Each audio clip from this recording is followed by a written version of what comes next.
దాని వ్యవహారం ఏంటో చూడడానికి వచ్చారని అర్థం.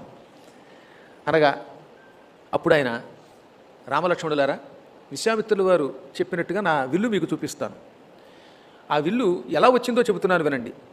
మా వంశంలో దేవరాతుడు అని 6వ చక్రవర్తి ఒక ఆయన ఉండేవాడు. నిమి వంశంలో 6వ వాడు ఆయన. ఆయన చాలా గొప్పవాడు. ఒకప్పుడు దక్షయజ్ఞ వినాశనం కోసం శివుడు ఒక విల్లు సృష్టించుకున్నాడు. అది తాత్కాలికమైన ధనుస్సు అన్నమాట. ఆయన దగ్గర పినాకమనే ధనుస్సు ఉంటుంది, కానీ దాని కాకుండా దక్షయజ్ఞ వినాశనానికి ఒక విల్లు సృష్టించాడు. ఆ విల్లు దక్షయజ్ఞ ధ్వంసం అయ్యాక దేవతలకు ఇచ్చాడు. అప్పుడు దేవతలు దాన్ని పట్టుకొచ్చి ఈ దేవరాతుడికి ఇచ్చారు.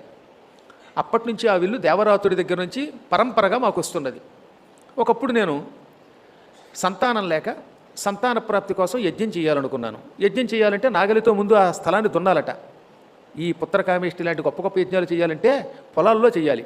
ఆ పొలాన్ని ముందు దున్నాలి. దున్నితే అడుగునున్న అపవిత్రత అంతా పైకి వస్తుందన్నమాట. పొలము నాగలి చేత దున్నబడిన తర్వాత మాత్రమే అక్కడ యజ్ఞం చేయాలి. అంత గొప్ప యజ్ఞాలు అవి. అందుకోసం నేను దున్నుతూ ఉంటే ఆ నాగలి యొక్క చాలు ఉంటుందే అంచు, దానికి ఒక స్త్రీ దొరికింది. ఆవిడే సీత. నాగటి చాలుకి లభించటం వల్ల సీత అని పేరు పెట్టారనమాట ఆవిడకి. ఆవిడ నా కూతురు అయోనిజ, భూగర్భం నుంచి పుట్టింది. అదిగో ఆవిడ వచ్చిన తర్వాత మా ఆవిడకి ఇంకొక కూతురు కూడా పుట్టింది. సీత వచ్చిన తర్వాత రెండో ఆవిడ సొంత కూతురు అనమాట. సీత ఏమో భూగర్భం నుంచి వచ్చి. నేను బాగా ఆలోచించాను. అయోనిజయ్యి ఒక మహాత్మురాలు భూగర్భం నుంచి నాగేటి చాలుకు నాకు దొరికింది.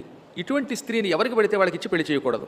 కాబట్టి ఆవిడ్ని మహాపరాక్రమవంతుడు, సాటిలేని పరాక్రమం కలిగిన వాడికి మాత్రమే ఇచ్చి పెళ్లి చేయాలని భావించి ఒక పణం పెట్టాను, ఒక పందెం పెట్టాను.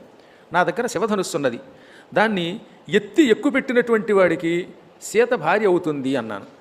అది విన్న ఎక్కడెక్కడి మహారాజులు రాజకుమారులు వచ్చారు. విల్లు ఎక్కుపెట్టడం దేవుడెరుగు, అసలు దాన్ని పైకి ఎత్తలేకపోయారు, కదల్చలేకపోయారు వాళ్ళు.